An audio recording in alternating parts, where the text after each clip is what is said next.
sesuai dengan tema kita, hidup di akhir zaman.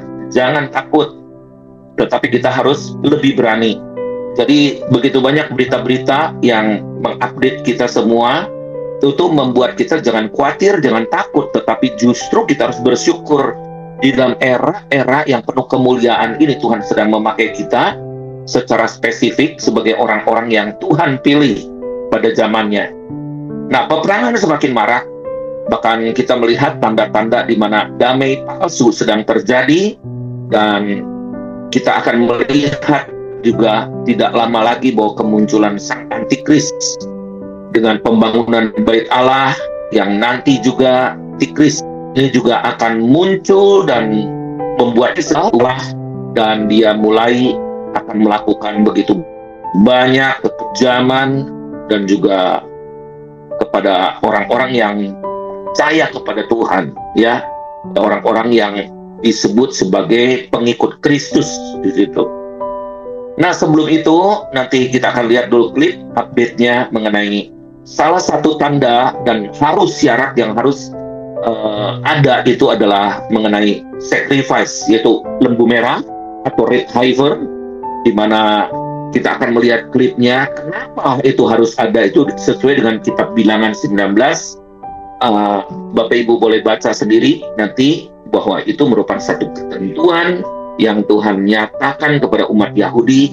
Nah, tentunya kita bukan jadi orang Yahudi, tetapi mereka melakukan hal ini untuk menjadi tanda-tanda, ya, tanda-tanda di mana kedatangan Tuhan itu sudah semakin dekat.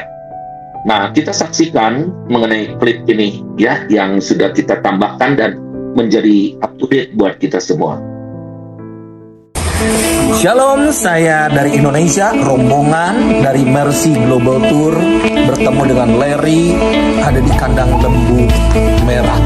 Kita ada di Silo dan kita melihat ini real nubuatan, di mana yang sudah tertulis di dalam Bilangan 19 untuk pentabisan, untuk pembangunan, ritual untuk pembangunan bait suci. Dan kita lihat di sini lembu merah yang tidak bercacat, betina, ada 5 ekor di sini.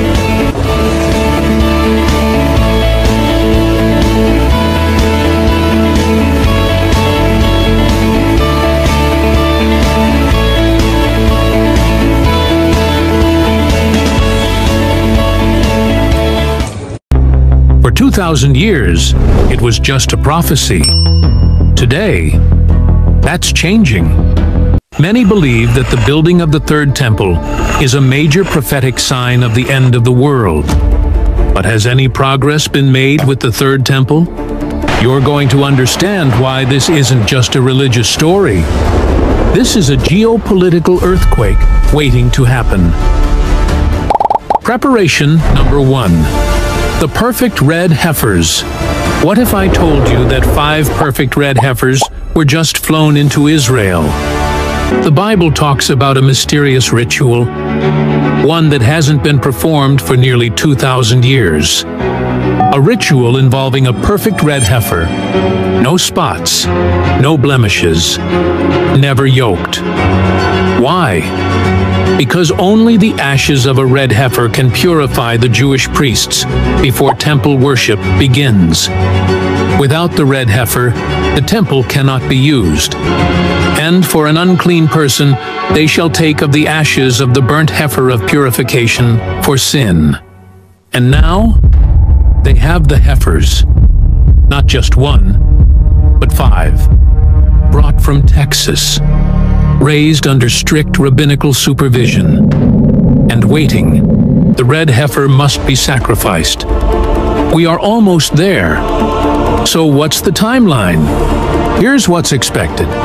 1 will be selected for sacrifice.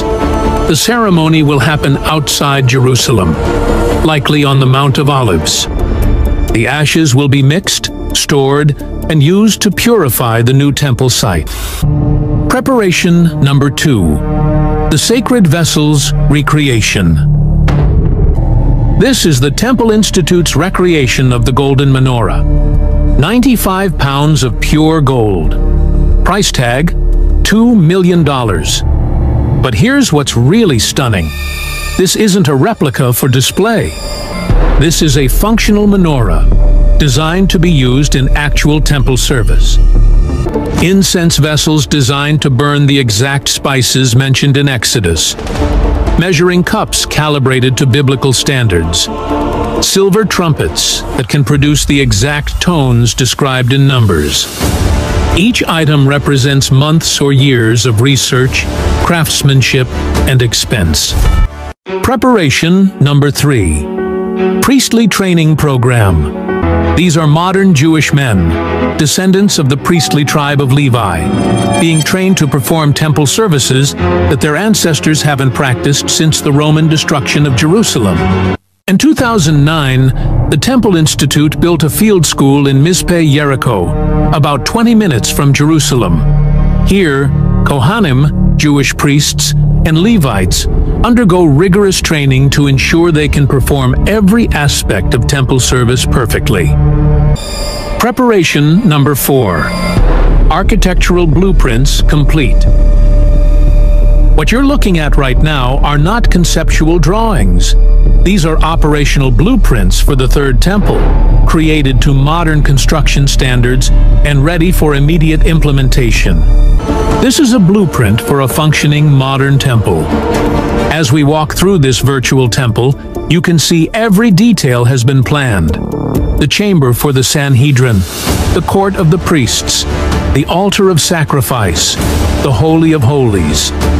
Every measurement corresponds exactly to biblical descriptions. Preparation number 5. High priest garments. These are the complete garments of the Jewish high priest, recreated according to exact biblical specifications. This is the breastplate of the high priest.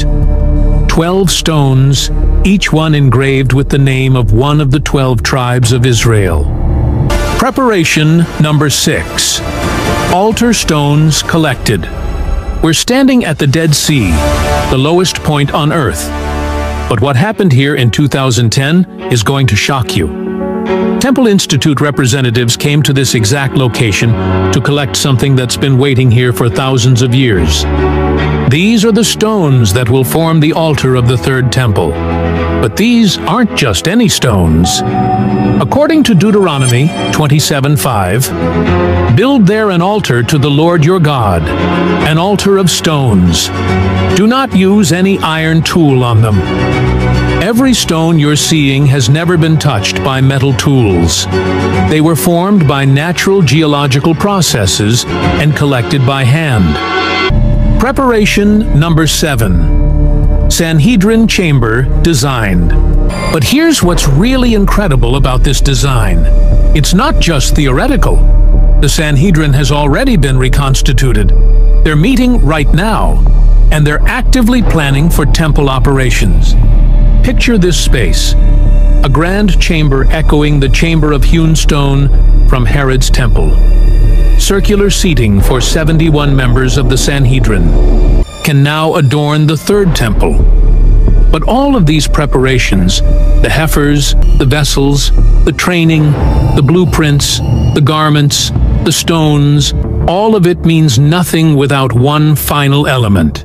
Nah, itulah Bapak Ibu sekalian yang kita boleh saksikan bersama, di mana ini adalah real, bukan suatu dongeng, bukan katanya, tetapi benar-benar sesuatu sedang terjadi. Dan bukan kita mau kau jadi orang Yahudi, kita mau jadi percaya hal-hal yang Taurat dan sebagainya, bukan. Tetapi ini kita melihat tanda-tanda kedatangan anak manusia tuh, Tuhan Yesus Kristus Sang Juru Selamat, atau mereka sebut Yeshua HaMashiach, ya.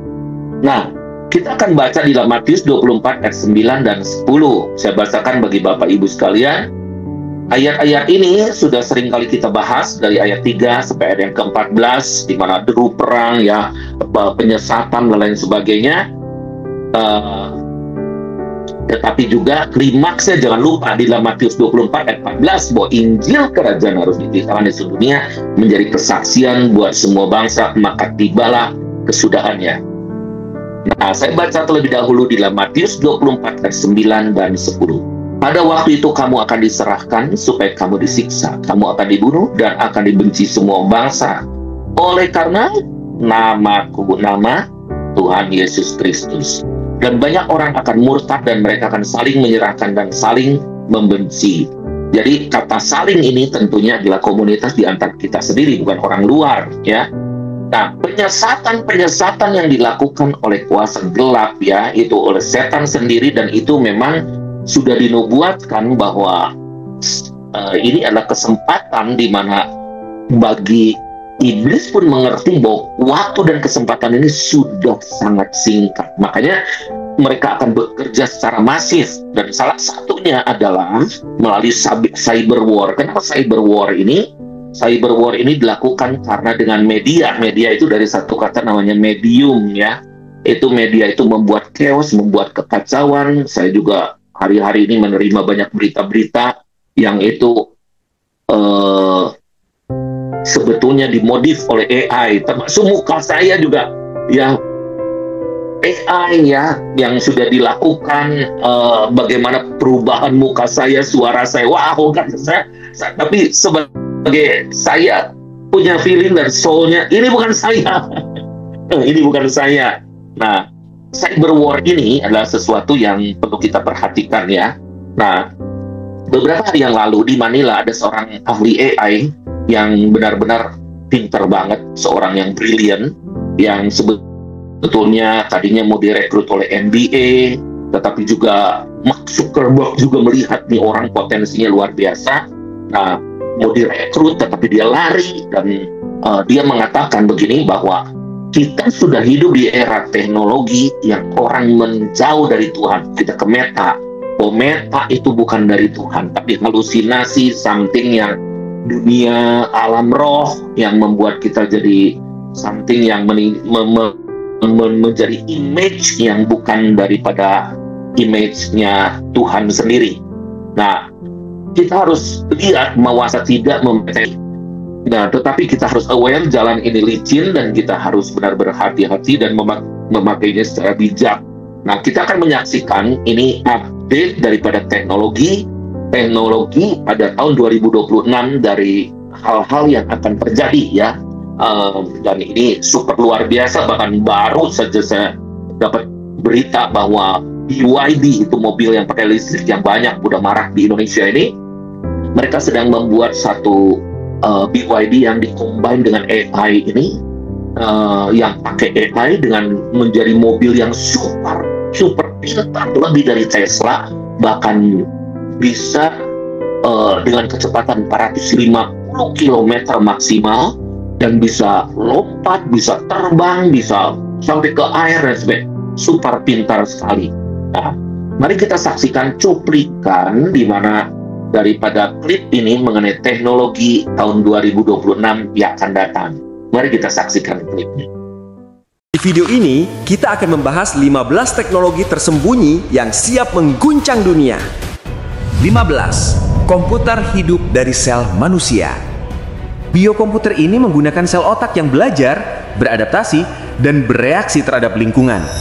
Bayangkan, AI yang benar-benar hidup, yang bisa merasakan stimulus seperti manusia. 14. Energi nirkabel jarak jauh.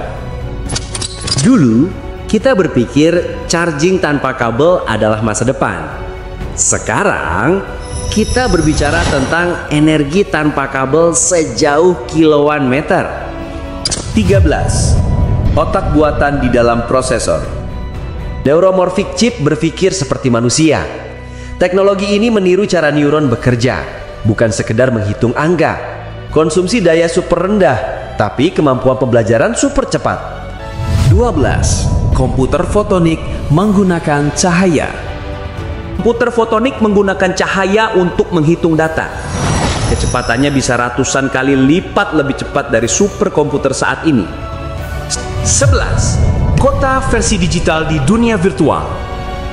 Bayangkan setiap kota punya versi digitalnya yang hidup di dunia virtual. Jalan, gedung, hingga lalu lintasnya. Itulah digital twin generasi baru.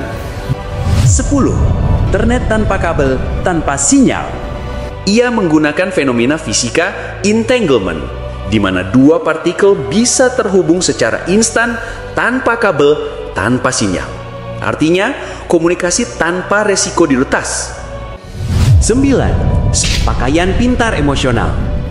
Perusahaan seperti Zenoma dan Emotek sedang mengembangkan pakaian dengan sensor bioelektrik yang bisa membaca tingkat stres, suasana hati, bahkan reaksi emosional. 8. Bahan material meta. Metamaterial adalah material buatan yang bisa mengendalikan cahaya, suara, bahkan gelombang radar. Versi militernya digunakan untuk membuat kamuflase optik, objek yang bisa membelokkan cahaya dan menjadi tidak terlihat. 7. Mencetak organ dengan printer 3D. Para ilmuwan kini bisa mencetak jaringan hidup dari kulit, tulang, bahkan jantung mini yang berdetak. 6. AI yang benar-benar memahami situasi. AI kontekstual akan memahami keadaan sekitar, ekspresi wajahmu, nada bicara, bahkan ruangan tempat kamu berada. 5. Sistem energi terdesentralisasi. Bayangkan jaringan listrik tanpa pusat, tanpa PLN, dan tanpa resiko mati total. Inilah konsep energi terdesentralisasi, di mana setiap rumah memiliki panel surya dan baterai yang saling terhubung, seperti jaringan internet. 4. Nanorobot di bidang medis. Nanorobot adalah mesin sekecil sel darah merah yang bisa masuk ke tubuh manusia. Mereka bisa menghancurkan sel kanker, memperbaiki jaringan, bahkan membersihkan pembuluh darah dari dalam. 3. AI yang dijalankan oleh DNA. Beberapa laboratorium sedang menciptakan AI berbasis DNA yang menyimpan dan memproses data menggunakan urutan genetik. DNA dapat menyimpan miliaran kali lebih banyak informasi dibandingkan chip silikon dengan ukuran yang sama. Proyek molekular AI dari Harvard bahkan berhasil menjalankan model kecil GPT di sistem DNA sintetis. Jika teknologi ini matang, data center masa depan mungkin tidak akan berbentuk rak logam, tapi tabung berisi cairan genetik. 2. Dunia virtual persisten. VR dan AR kini mulai bergabung menjadi satu dunia, XR persisten. Dunia digital yang tidak pernah mati meski pengguna keluar. Objek tetap ada, lingkungan bereaksi dan avatar memiliki memori. 1. Interkoneksi otak global. Dan inilah puncaknya. Brain to Brain Network, atau koneksi antar otak manusia melalui sinyal digital. Riset dari University of Washington sudah berhasil menghubungkan dua otak untuk bermain game bersama tanpa berbicara. Sekarang, proyek internasional sedang berusaha menciptakan jaringan otak global, semacam internet pikiran, yang bisa mentransfer konsep bukan kata. Bayangkan mengirim ide langsung dari pikiranmu ke pikiran orang lain tanpa mengetik, tanpa bicara. Jika berhasil, ini bisa menjadi evolusi berikutnya dari komunikasi manusia. Itulah 15 teknologi tersembunyi yang sedang diam-diam membentuk masa depan kita. Sebagian besar belum populer, tapi kelak akan menjadi bagian dari kehidupan sehari-hari kita. Sama seperti smartphone atau internet hari ini. Pertanyaannya bukan apakah teknologi ini akan datang, tapi apakah kita siap saat itu tiba.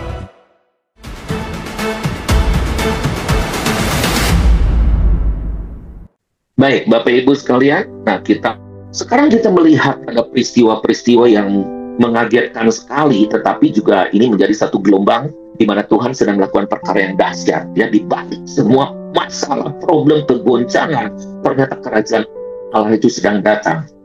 Nah, ada seorang pemuda yang bukan pemuda, seorang yang masih muda namanya, kita semua tahu melalui berita, yang namanya Charlie Kirk yang dibunuh di Amerika. Dia adalah pada usia 31 tahun ya. Siapa dia itu? Dia adalah seorang benar-benar yang hidup dalam menerapkan firman dan hidup dalam kebenaran. Meskipun dia memang mengarah ke arah politik yang membuat juga salah satu faktor Donald Trump dengan wakilnya itu bisa memenangkan kursi presiden dan wakil presiden. Nah, Charlie Kirk ini usia 18 tahun mendirikan gerakan namanya Turning Point USA. Jadi dari turning point USA itu banyak di-copy jadi turning point Australia, turning point Finlandia, dan lain sebagainya. Nah, pada saatnya dia di awal membuka tenda di kampus-kampus, dan dia dengan punya tagline di dalam pelayanannya, di dalam khotbahnya yang berjudul "Prove Me Wrong", jadi buktikan saya salah. Nah, yang paling keras adalah dia bisa berdebat dengan ayat-ayat firman dan lain sebagainya, tetapi yang paling keras debatnya adalah melawan LGBT dan anti-aborsi. Dia ke kota-kota, menyebar di ke 250 kota di Amerika. Namun pada saat dia berbicara di Utah University, ya di hadapan 3.000 orang dia ditembak ya ke lehernya, di mana dia jadi wafat pada tanggal 10 September 2025 yang lalu. Nah, waktu itu juga pernah bagaimana Donald Trump pernah mau ditembak 16 kali dan cuman menyerempet telinganya saja, dan Donald Trump itu selamat ya. Bagaimana Donald Trump dan ini sangat respect kepada Charlie Kirk ini. Istrinya adalah mantan model dari Arizona, dan dia ini Charlie Kirk ini adalah seorang yang homey banget, yang mencintai keluarga luar biasa. Bahkan setiap Sabtu dia radikal matikan HP-nya untuk waktu untuk keluarga. Nah, dari Donald Trump ketika wafatnya ini mengagetkan seluruh dunia. Kita juga nggak tahu, saya sebelumnya juga nggak tahu siapa dia, tetapi peristiwa ini mengagetkan seluruh dunia. Nah, Donald Trump memberikan penghargaan tertinggi kepada orang sipil yang belum pernah terjadi sebelumnya, bahwa dia adalah seorang martir modern, ya, yang berdiri di atas firman Tuhan. Siapa pembunuhnya? Adalah yang bernama Tyler Robinson. Nah, itu dia ditangkap atas tuduhan pembunuhan, ya, terhadap aktivis sayap kanan AS, itu namanya Charlie Kirk ini adalah seorang pemuda berusia 22 tahun, Bapak Ibu sekalian, dari negara bagian utara itu menangkapnya dan ditahan pada hari Kamis tanggal 11 September 9/11 ya, malam. Nah, jadi perburuannya selama 33 jam, yaitu berakhir ketika ayah daripada Tyler Robinson ini membujuknya untuk menyerahkan diri kepada polisi. Akhirnya dia ditangkap, dan siapa sebetulnya dia memiliki pacarnya adalah seorang transgender, yaitu laki-laki yang berubah menjadi perempuan. Nah, Charlie Kirk ini disebut martir modern, Bapak Ibu sekalian.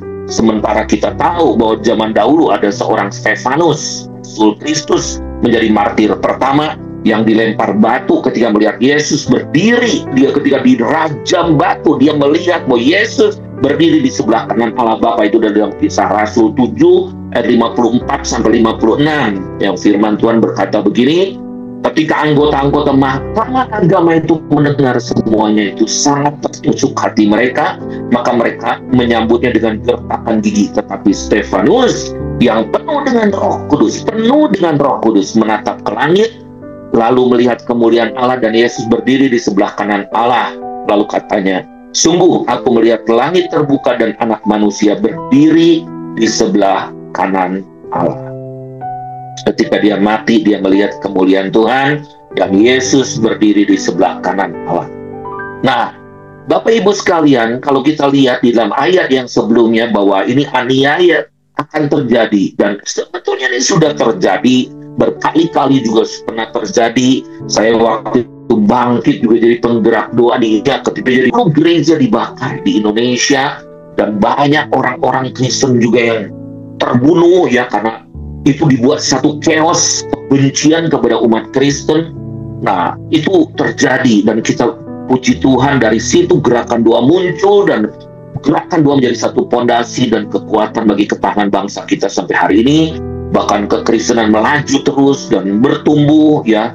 Nah, tetapi kita lihat bahwa aniaya ini juga sedang terjadi di mana-mana.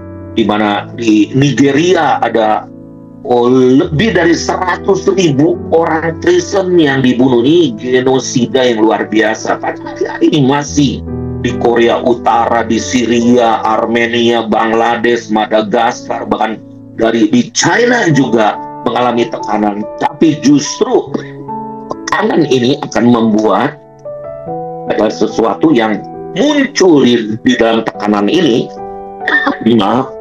yaitu gelombang orang-orang yang percaya kepada Tuhan Yesus. Gelombang ini adalah membuat orang yang tadinya tidak punya perhatian menjadi perhatian.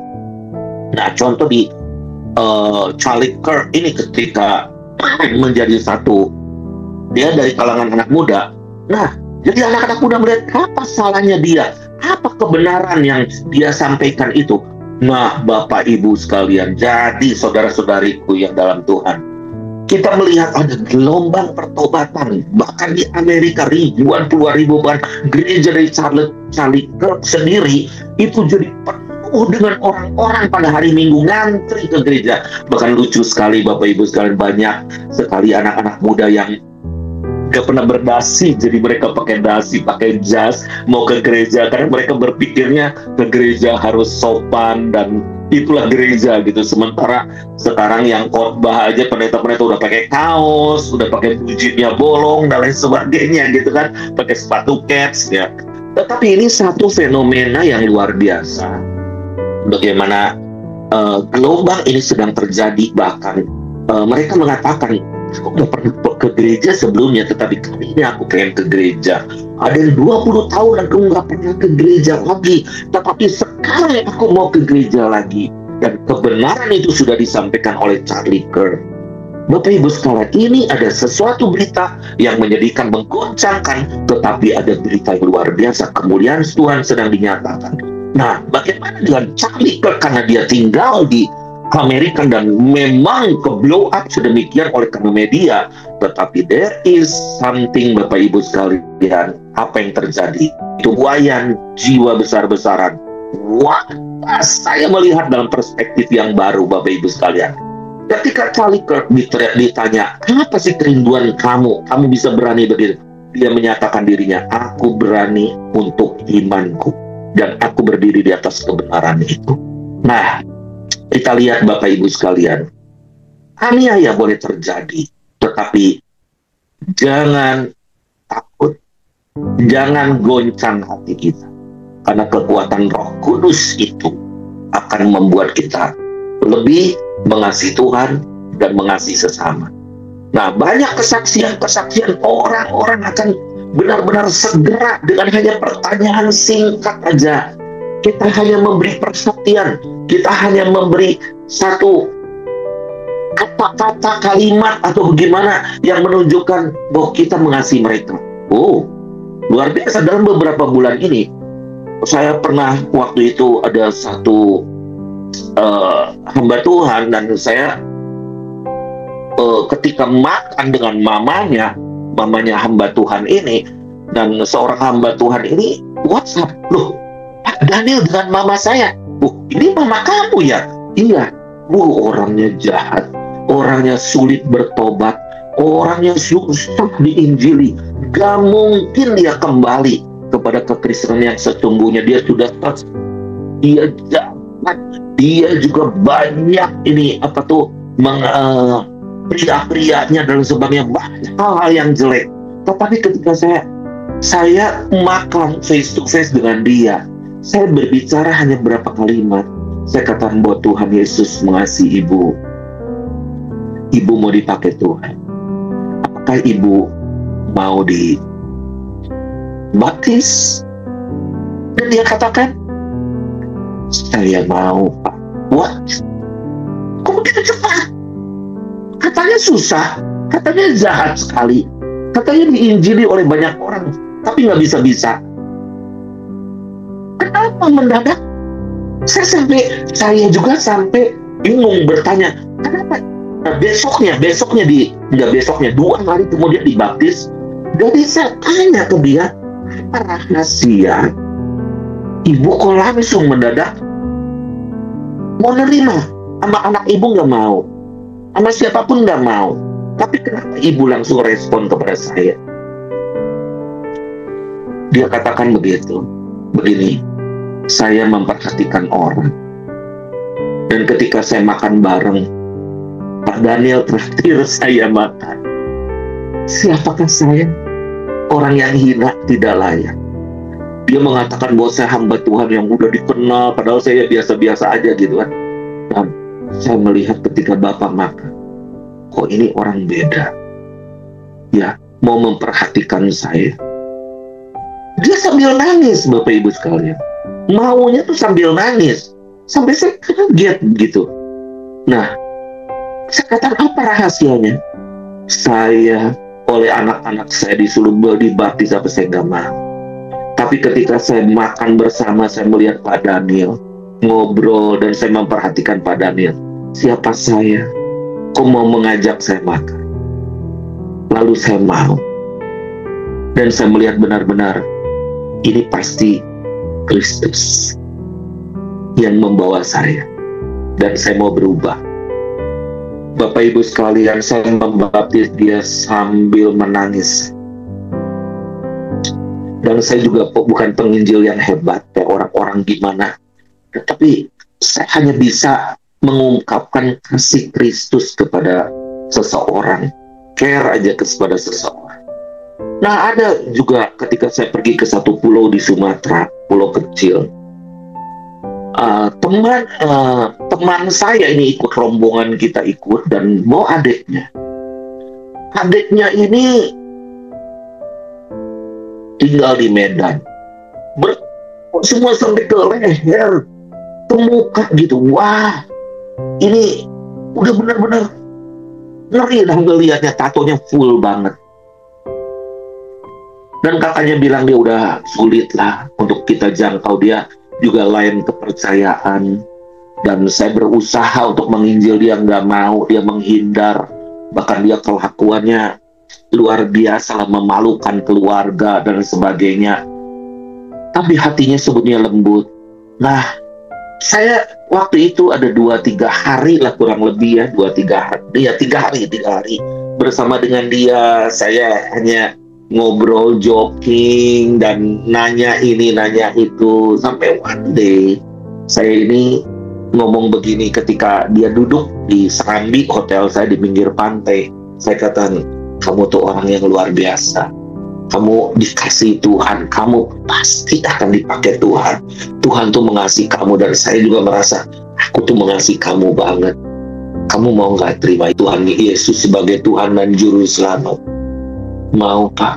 Sudah lama ada orang yang ingin nanya kepada saya seperti itu. Nggak ada orang yang nanya. Serius. Kata saya, kok begitu mudahnya? Tapi gimana saya bertato begini-gini? Nggak usah pusing, Tuhan nggak lihat tato. Tapi Tuhan akan lihat pertobatan. Kamu akan bersaksi kemana-mana. Dan akan banyak orang-orang yang percaya kepada Tuhan karena perubahan hidup. Dia katakan, iya saya belum mengerti. Pokoknya saya mohon dibimbing, dan saya ini ke gereja cuma pernah 2 kali hari Natal aja dalam hidup saya. Kata saya, benar mau percaya. Saya brief, terus udah gitu mau dibaptis kan? Mau.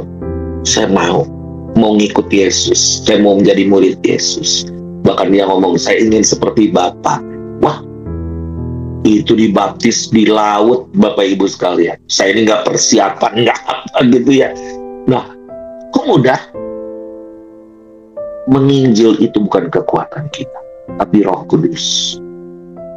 Ketika kita dipenuhi Roh Kudus, pasti mau menginjil. Nah, Stefanus itu orang yang dipenuhi oleh Roh Kudus. Ada terang Kristus dalam hidupnya. Karena terang itu akan mengalahkan kegelapan. Tidak mungkin, Bapak Ibu sekalian, kitanya akan jadi gelap. Karena terang itu tetap terang, kan ada firman. Nah, kita berharap dengan ada gerakan doa pemuda, sumpah pemuda 28 Oktober ini di 200 kota. Ini sesuatu yang luar biasa. Tapi saya akan lebih berdoa lagi secara pribadi, supaya setiap kaum muda bukan hanya rajin berdoa, mau bergerak, menginjil, menyelamatkan jiwa-jiwa. Bayangkan kalau 200 kota bergerak bersama-sama. Ini sesuatu yang luar biasa. Kita harus berlari dan rebut mahkota kehidupan. Kegerakan Tuhan tidak akan berhenti, tetapi sedang bergerak secara masif, dan kita harus ada di dalamnya. Dan saya berulang-ulang di sharing saya, bahwa saya katakan bahwa ini The Great Reset ini adalah yang akan mengubah orang-orang biasa menjadi gerakan orang-orang kudus yang siap untuk dipakai Tuhan secara dahsyat, luar biasa. Mari kita saksikan klip ini, dan klip ini adalah hasil daripada Charlie Kirk dibunuh, dan itu respon daripada anak-anak muda super luar biasa, bukan hanya di Amerika, di berbagai negara di seluruh dunia. The Charlie Kirk effect is in full swing. Catholic masses around the country have reported higher than average attendance this past weekend. Matt Zarusin, the co-founder of Newman Ministry, a Catholic nonprofit that operates on about 250 campuses nationwide, told the Catholic News Agency that he spoke with Catholic college ministry leaders throughout the country over the last few days, and quote, "Every one of them told me they've seen bigger crowds, lots of people they've never seen before." He went on to say that priests have reported being sought out more by students. He stated, "So many people are asking, what do I do? What is evil? How does God allow this?" They are asking so many basic questions. The Vicar General for the Catholic Diocese of Salt Lake City, Father John Evans, said, "People were coming together before Sunday, praying privately, some in groups, praying the rosary and different prayers of different sorts. Americans and people all over the world are getting a crash course in good versus evil right before their very eyes. And when we see the cold, dead eyes of people who would commit such atrocities on the innocent, we're called to Christ and the church that he founded. We pray for the repose of Charlie Kirk's soul." Something remarkable and powerful is happening to this country right now, the likes of which our generation has never seen. A true spiritual revival, an awakening is happening to America because of Charlie Kirk. And it's something that Charlie predicted. When asked what his legacy would be if Charlie died, he said this: "If everything completely goes away, how do you want to be remembered?" If I die? Everything just goes away. How would you, if you could be associated with one thing, how would you want to be remembered? I want to be remembered for courage for my faith. That would be the most important thing. Most important thing is my faith in my life. Charlie wanted to be remembered for courage for his faith. That's how he died. Courage, spreading lightness in the dark. Charlie Kirk always wanted to increase church attendance. He viewed it as the only way to save the generation truly of this country. And now, look, churches are overflowing. There are reports across the nation, sea to shining sea, in some of the most liberal cities in America. Churches are booming. Parking lots are full. Seats are filled. Standing room only. Mass baptisms are taking place. Jesus walks are happening in large metropolitan areas like Dallas, Texas. Candlelight vigils in places like New York on behalf of Charlie that include prayers and calls for Christ. There are an enormous number of accounts saying, "I'm finished doing OnlyFans because of Charlie. I'm done being an atheist. I'm done being a Satanist. I'm finished with the darkness." And that's truly what's happening right now. The darkness is being defeated. The darkness which stole Charlie from us is losing. They thought they had won. Just like they thought they had won when they stoned Stephen, the first martyr. A man who, I just checked this, approximately the same age as Charlie, brutally murdered in public in front of a large crowd, bludgeoned to death, given up to Christ. And what happened after that? Did they kill the church? No. In fact, according to theologians, the murder of Stephen, the martyrdom of the Apostle Stephen, was the single largest expansion of Christianity in history. So what will happen next? I want to just give you a verse here from Hebrews 11:4. "Through his faith, though he died, he still speaks." God is going to use Charlie in more powerful ways than we can even comprehend. We will see wonders. And it's because of this. We're not fighting red versus blue. What we're fighting is good versus evil, darkness versus light. And God is the light. The truth is the light. And God will win. You're seeing it right now. I have been to church like twice my entire life. And since Charlie Kirk is unable to go to church this Sunday, I'm going to go and take his seat for him. And we'll see how it goes. Charlie Kirk, look what you did. No parking. No parking at all. None. Had to park like 5 blocks away from church because everyone wants to come now. Amen. Thank you, Jesus. Thank you, Charlie. We went to church today. It was the first time in 20 years. It was the first time for our children. We are raising 3 boys that will one day be men, and we want those boys to be as strong in their convictions as Charlie Kirk was. Here's the line for the second service, and there's never a line. By the way, there's never a line. Okay, I see. Thank you. I didn't know Charlie Kirk, never met that guy before in my life, and something else that I've never done before in my life is believe in God. I'm going to wear this suit to church. I'm going to go to church. I'm going to try to be a better father, husband, and leader for my family. My husband, Charlie, he wanted to save young men, just like the one who took his life. On the cross, our Savior said,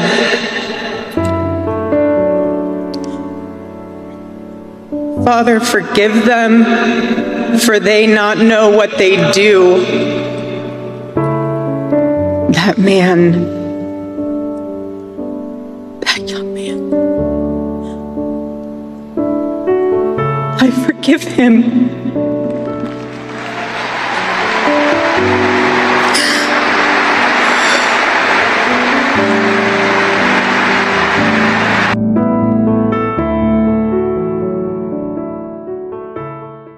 Ya, baik Bapak Ibu sekalian, mari saatnya.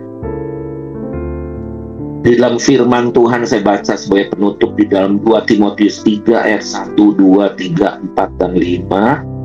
Firman Tuhan berkata bunyi, "Ketahuilah bahwa pada hari-hari terakhir akan datang masa sukar. Manusia akan mencintai dirinya sendiri dan menjadi hamba uang. Mereka akan membual dan menyombongkan diri. Mereka akan menjadi pemfitnah, mereka akan berontak terhadap orang tua dan tidak tahu berterima kasih, tidak memperdulikan agama, tidak tahu mengasihi, tidak mau berdamai, suka menjelekkan orang, tidak dapat mengekang diri, garang, tidak suka yang baik, suka mengkhianat, tidak berpikir panjang, berlagak tahu, lebih menuruti hawa nafsu daripada menuruti Allah.